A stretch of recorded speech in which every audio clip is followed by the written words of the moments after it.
kesempatan ini, apalagi kita sebentar lagi mau berdoa ya, kita mau mengaturkan banyak sekali doa. Nah, untuk tata cara berdoa Ustaz, boleh nggak sih kalau misalnya kami ini menulis permintaan kami supaya harapannya itu doanya itu jangkep gitu loh Ustaz. Karena kalau spontanitas kan kadang kita blank karena banyak nangisnya gitu. Boleh tidak kalau doa itu kita tulis sebelum kita baca, terus kita bacakan? Itu yang pertama pertanyaannya. Terus yang kedua mengenai sholawat tadi Ustaz. Kebetulan saya sedang belajar untuk membiasakan membaca al-Musurah, zikir pagi dan petang. Di situ juga ada sholawat.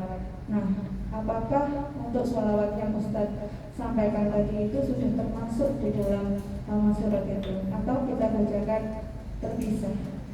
Itu saja pertanyaannya. Wassalamualaikum warahmatullahi wabarakatuh.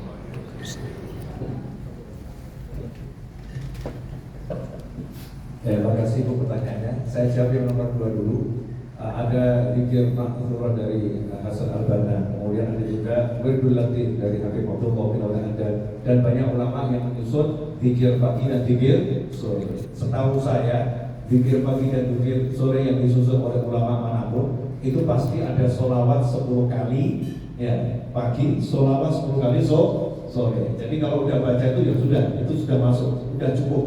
Ya, sudah terpenuhi apa yang diajarkan oleh Nabi Muhammad Sallallahu Alaihi Wasallam. Tapi itu batas minimal ya, batas minimal yang minimal kita awali pagi dengan 10, sore 10. Kalau sholawat perintahnya Allah Taala kan sebanyak mungkin, ya ayyuhalladzina amanu shallu alaihi wasallimu taslima. Allah SWT tanpa ada jumlahnya, itu menunjukkan suruh baca terus menerus, karena Allah awali dengan innallaha wa malaikatahu yusholluna 'alan nabi, di mana di ayat tersebut Allah mengatakan Allah senantiasa bersalawat pada Nabi, kemudian para malaikat juga senantiasa bersalawat pada Nabi Muhammad SAW. Nah, sehubungan doa ini, boleh nggak doa ditulis? Boleh. Ya, saya punya cerita sedikit lucu. Anak saya yang nomor 2, namanya Nur Alia. Anak saya nomor 2 ini kalau habis sholat doanya cepat, terus amin. Waktu masih kecil ya, masih kelas 3 SD itu, saya nanya, nah, Alia itu doanya apa kok cepat? Jawabannya, waktu itu Alia sudah doa panjang aku ya, udah doa panjang A, B, C, D dan seterusnya panjang. Nah, besoknya Alia ngomong, ya Allah, Alia doanya sama dengan yang kemarin, tolong kabulkan, amin.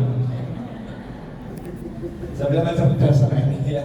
Ya Allah, Alia doanya sama dengan yang kemarin, tolong kabulkan. Karena Allah Maha mengerti, Allah Maha mendengar. Yang doa-doa model begini ini yang kabul justru ya. Justru yang kabul yang model seperti karena dari hati. Dan juga Nabi Muhammad SAW mengajari istrinya Sayyidatuna Aisyah doa yang ringkas juga. Ya Allah, aku minta semua kebaikan yang pernah diminta oleh Nabi Muhammad SAW, dan aku berlindung dari semua keburukan yang Nabi Muhammad SAW berlindung darinya. Artinya kalau kita mau tulis satu persatu minta apapun boleh, mau minta dunia, minta akhirat. Ada orang kadang membatasi, sama Allah jangan minta dunia. Ya saya jawab, kalau sama Allah minta sama siapa? Kalau tidak minta sama Allah dunia, mintanya sama siapa? Minta sama Allah semuanya. Bahkan Allah katakan kepada Nabi Musa alaihissalam, wahai Musa, kalau tali sandalmu putus, minta sama aku. Ya. Nabi Musa itu, kalimullah, kalau tali sandalmu putus, minta sama aku. Kadang-kadang kan kita sombong, gak minta sama Allah, mintanya sama saldo.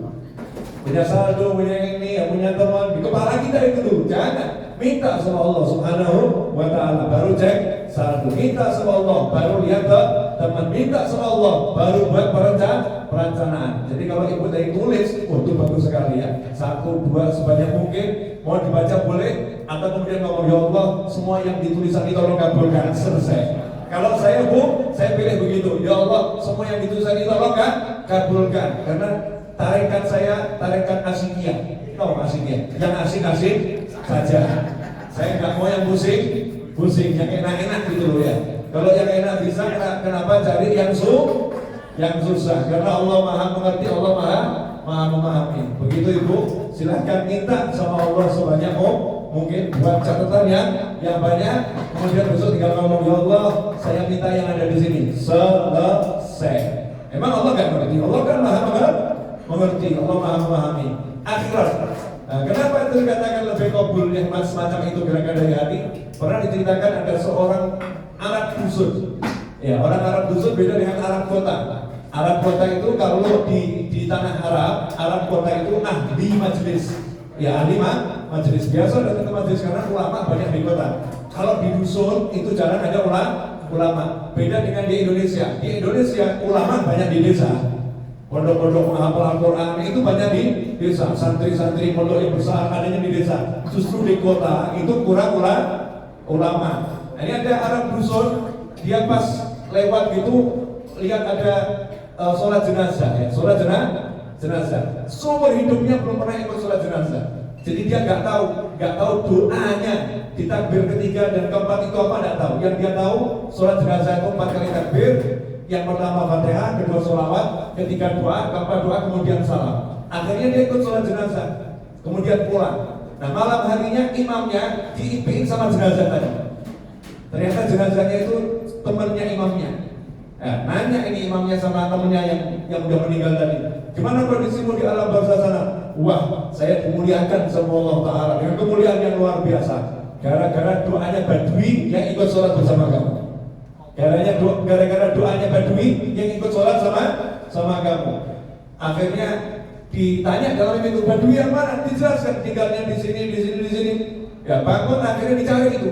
Badui itu di mana? Karena penasaran, pengen ngapalin doanya. Ya, pengen ngapalin doanya.